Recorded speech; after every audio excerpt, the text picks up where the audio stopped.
বরমশাইকে ছাড়া আজকে আমাদের প্রথম সকাল। চলো শেয়ার করি আজকে সারাটা দিন আমরা কিভাবে কাটালাম মা ছেলেতে। সকালবেলা ঘুম থেকে উঠে চলে গিয়েছিলাম মন্দিরে, আর করে দিলাম আগে মন্দিরের পুজো। 8 দিনের জন্য মন্দিরের পালা যে পড়ে সেটাই আবার পড়েছে।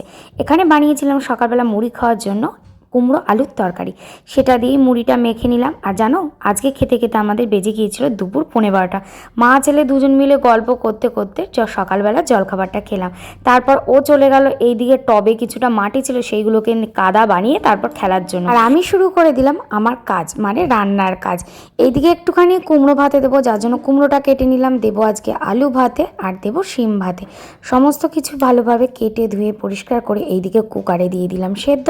আর এক পাশে বসিয়ে দিলাম টমেটো পোড়া। এই টমেটো পোড়া দিয়ে কিন্তু আলু ভাতেটা খেতে বেশ ভালো লাগে।